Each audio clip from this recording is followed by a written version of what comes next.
My husband has put $100,000 in retirement account. It's $170,000 right now in one of his retirement accounts. $70,000 was money that he grew. He did not earn from the dollar to dollar to dollar. That's definitely it. Final thing I need to tell you about is invest, invest, invest.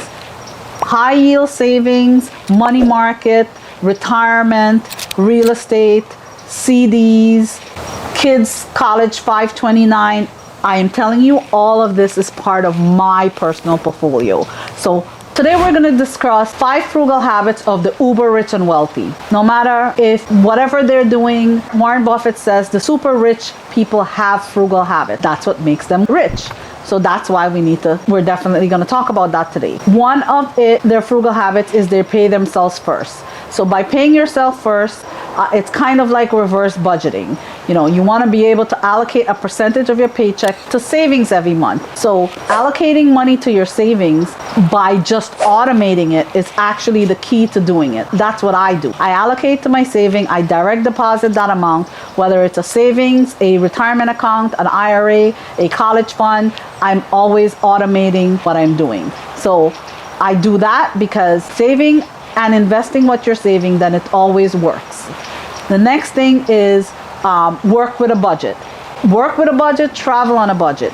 I do this all the time. I'm able to take my kids are well traveled. I budget my travel. I have my stuff set for what I want to spend, and I use points to travel. I use my credit card to do things. So traveling on a budget is one of my main things. One of the things I'll definitely tell you, the super rich, they don't book the most expensive hotels and transportation and accommodation. They opt to travel frugally, and they spend below their capacity. By traveling frugally, it means that they're not wasteful with their money, so they can go on another trip. So that's why I'm very conscious of what I do, because I want future vacations. I want to be able to enjoy traveling all the time. The next thing that you need to think about is live below your means. No matter how much money you're making, if you live below your means, you are going to build your wealth. It's a simple thing. If you bring in $100 and you spend on expenses $70 and you save $30, your $30 is invested, it becomes $50. You put in another $30. The power of compounded interest should never be understated. It should always be stated, because it should never be underestimated. Rich people live below their means. That's why they're wealthy. Buy modest homes.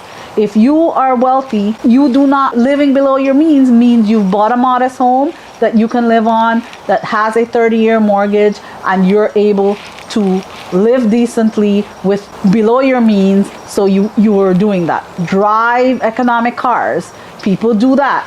Wealthy people are not car rich. If you see someone that's car rich, I'm telling you, they are other ways poor. They don't replace their gadgets. They don't replace their cars all the time. They are very conscious of how they spend their money when it comes to the newest and greatest thing. They do not eat out a lot. Wealthy people are not always eating out. They do cook at home. They find ways. I'm telling you, I cook at least 5 days a week from home. I do let my kids enjoy things. Sometimes I cook 6 days a week from home. One day we eat leftovers. That doesn't mean that we're not eating well. We're eating very well. We're just not spending all that money that you need to do when you're eating out, when you're cooking outside. Make your money work for you.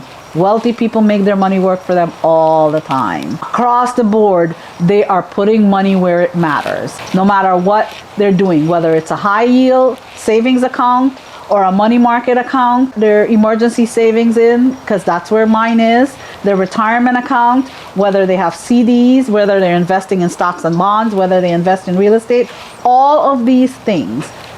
High yield savings, money market, retirement, real estate, CDs, kids college 529. I am telling you, all of this is part of my personal portfolio. And that is how I make money work for me.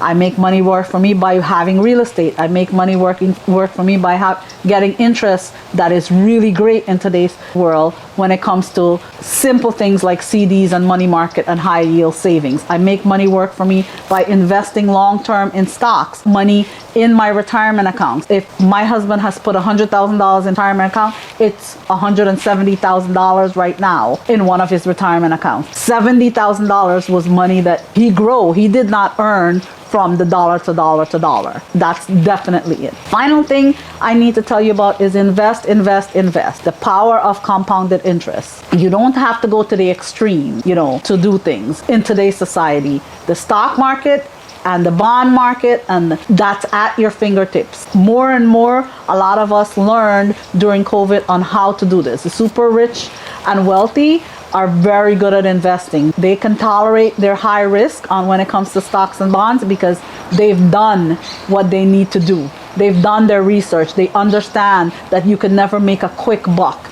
You have to invest for the long term. So they're always investing. The final take I have to tell you guys about frugal habits that make you rich and wealthy is the bottom line is that you need to take the amount of time and money you spend, and whether in the stock market or the thrift store, you need to be consciously spending. You need to live a comfortable lifestyle like uber rich people do, but they value the things that they value more are not what the most expensive things. They consider what they're valuing. They want to make sure that they are valuing time and they're valuing moments and memories instead of money, and they're being smart about what they do with their money.